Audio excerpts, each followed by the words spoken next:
I once let a Colt Python slip through my fingers for just under $800. At the time, I convinced myself it was just a tool, something replaceable, something that wouldn't haunt me. But today, every time I see one listed for $4,000, $5,000, even $6,000, a twist hits my gut, the kind that tells you regret doesn't come cheap. That revolver wasn't just steel and walnut.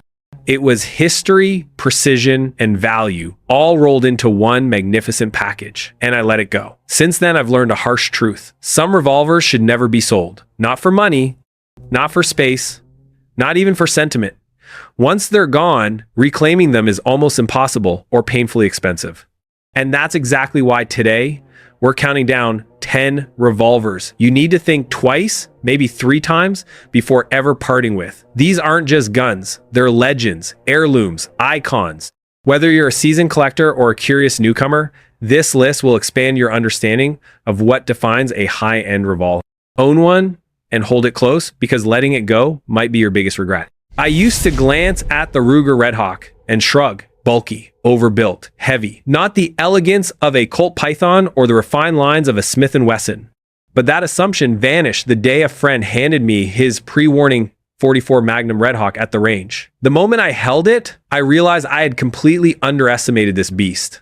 The Redhawk isn't about beauty or accolades. It's raw power, mechanical reliability, and resilience forged into steel.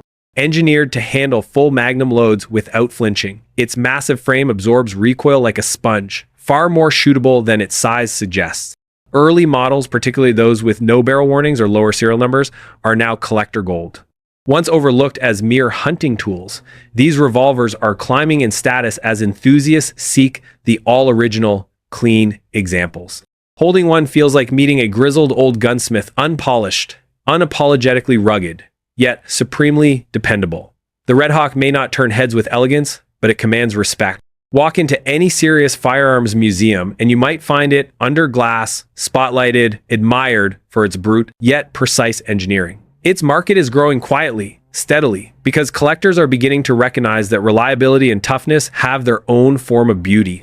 If you have one tucked away in your safe, remember this: ruggedness has value too, and it's climbing.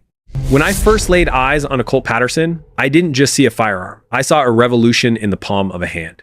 This wasn't Samuel Colt's first attempt at a repeating handgun. It was the first successful repeating handgun ever made. Before the Patterson, shooters had one shot and a prayer. After it, 5 rounds waited in a revolving cylinder, changing the game forever. Militaries, frontiersmen, and settlers took notice immediately. Sure, it had quirks. Loading required partial disassembly, and reliability wasn't perfect. But none of that mattered in the grand scheme of history. Today, the Colt Patterson is sacred, original models are scarce, and those surviving in pristine condition fetch astronomical sums, hundreds of thousands of dollars. Even early reproductions carry weight if they're documented, tied to historical contracts, or carefully preserved. Owning one isn't just possession, it's stewardship of a monumental piece of firearms history. Its legacy is more than mechanical innovation. It's a bridge connecting every revolver that followed to its origin. Early Texas models, untouchable treasures.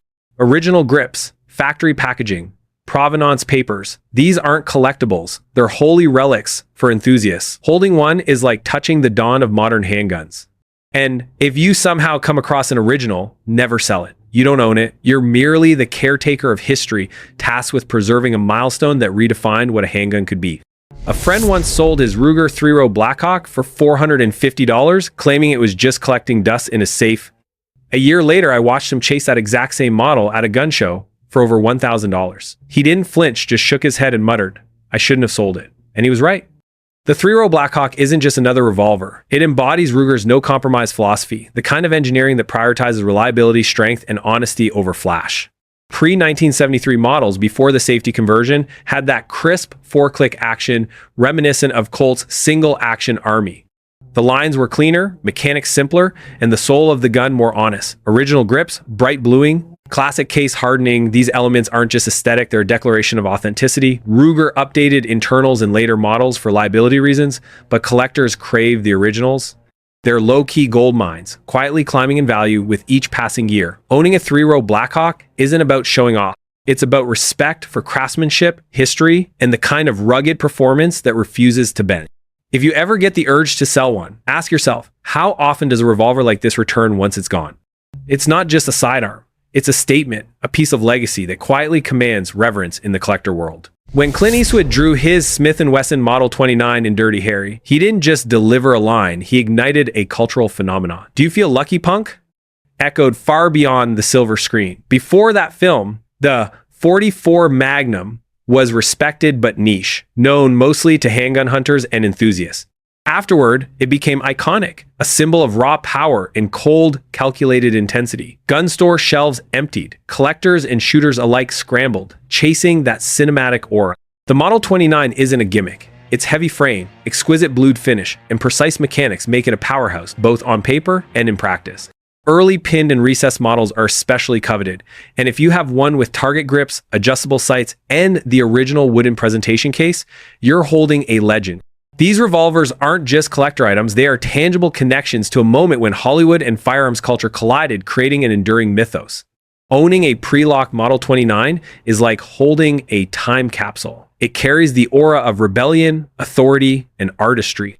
This revolver doesn't just fire rounds, it fires identity, nostalgia, and a piece of American mythology. If you ever think about selling it because someone waves cash at you, remember, cultural lightning like this doesn't strike twice. Some revolvers are priceless, not because of metal or mechanics, but because of the story they carry.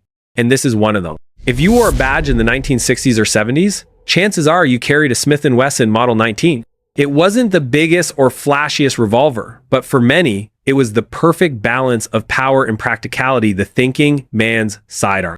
I've spoken to retired officers who still keep their Model 19s meticulously clean, oiled, and stored, not because they need them, but because they remember what these revolvers meant. Chambered in .357 Magnum, it packs a punch, yet the frame is light enough for daily carry. You could trust it in a firefight, yet admire it for craftsmanship. Legendary Border Patrolman Bill Jordan helped design it, understanding exactly what law enforcement required, a sidearm that wouldn't break your back or your confidence. That legacy persists. Collectors and shooters still chase early pin barrel and recessed cylinder models, especially with original target grips and bright bluing. Don't overlook the Model 19 if you're drawn to flashier names. This revolver shaped generations of police work and personal defense. It doesn't demand attention, it earns respect silently, one perfect shot at a time. If you have an early 4-screw or snub-nose variant, keep it close.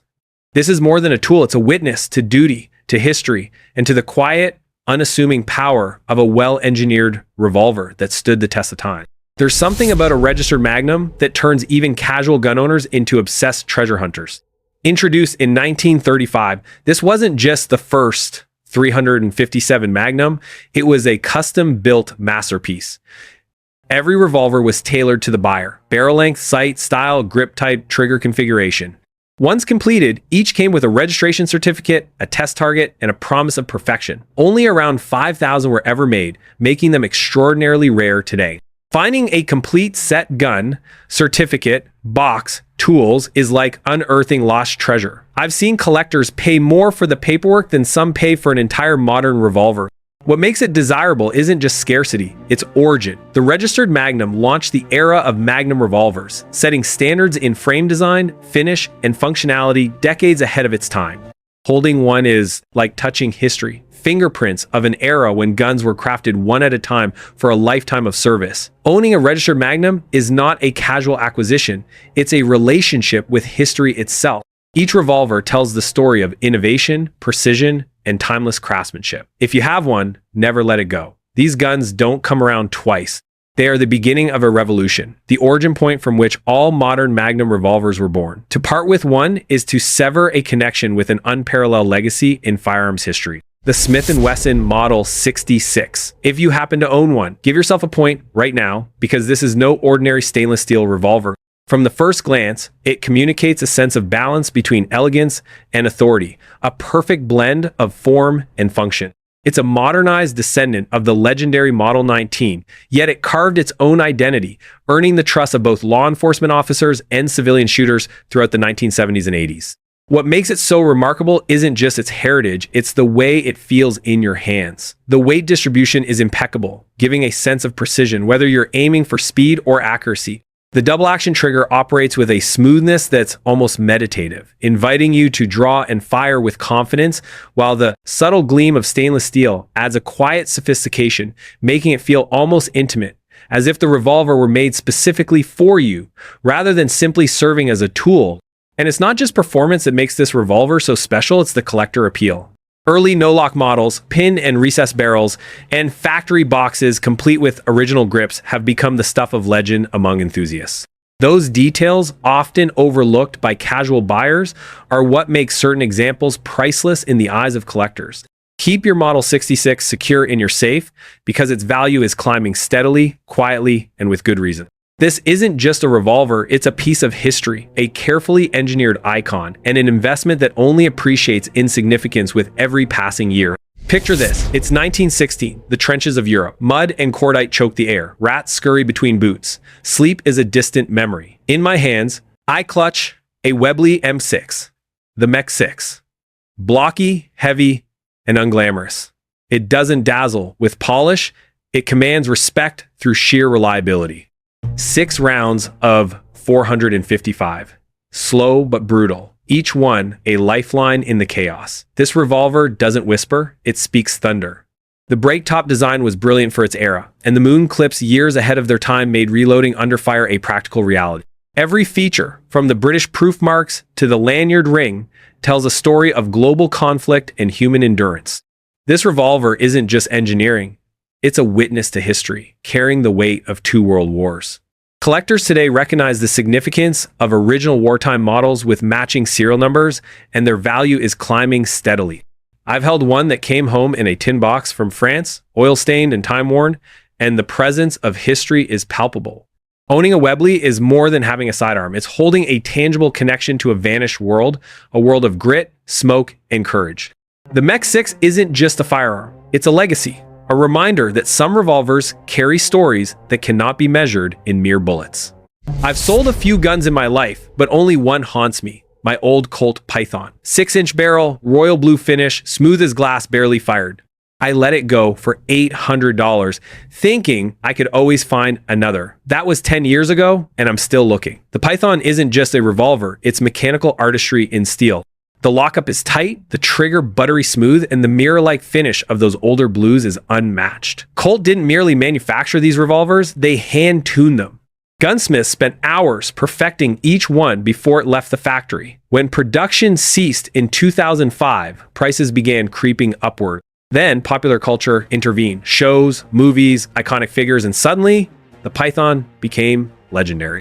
Shooter-grade models now fetch thousands, and mint-condition early production examples are practically untouchable unless you have serious money. Even Colt's reintroduction in 2020 couldn't replicate the aura of the originals. The weight, the history, the craftsmanship, they can't be duplicated. Owning a vintage Python is more than possession. It's stewardship of a legacy. If you have one, don't treat it like just another gun.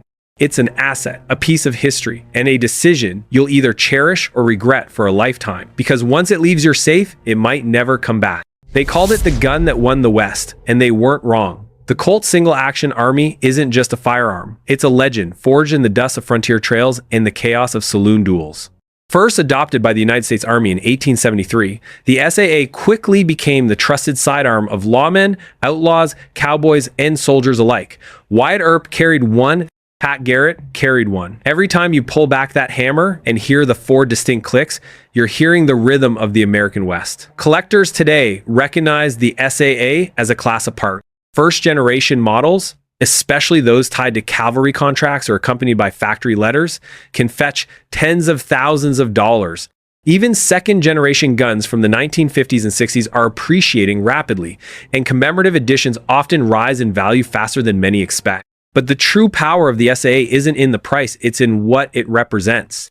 The Single-Action Army is a symbol of craftsmanship, meeting purpose, of firearms built to endure hardship and carry stories through their wear. It's more than steel and wood, it's a bridge to an era when each revolver told a tale. If there's one gun on this list you should never sell, this is it. Lose it, and you don't just lose a revolver, you lose a piece of America, a fragment of history that shaped a nation. If you own one or more of the 10 revolvers we've explored, pause before you ever let it leave your hands. These aren't just firearms, they are legacies etched in steel, chronicles of innovation, and vessels of culture that no amount of money can fully replace. Every Colt Python, Ruger, Redhawk, Webley, Mk VI, and Colt Single-Action Army carry stories of battles, law enforcement, frontier justice, and cinematic legend. To sell is not just a transaction, it's a severing of history. Ask yourself, how often do revolvers like these return once they're gone? The market is unforgiving, the collector's relentless, and the price of regret far higher than any sticker on a gun. Some of these revolvers have already crossed into myth, their presence commanding awe, respect, and envy. Others are quietly climbing, ready to explode in value and cultural significance. Ignoring them now is a mistake that will echo for decades. So consider the weight of your decision. These revolvers aren't just tools, toys, or commodities. They are markers of eras, storytellers of craftsmanship, and symbols of human ingenuity and resilience. To own one is to hold a piece of history in your hands, to carry forward a legacy that transcends generations. Don't let it slip away. Preserve it, protect it, respect it.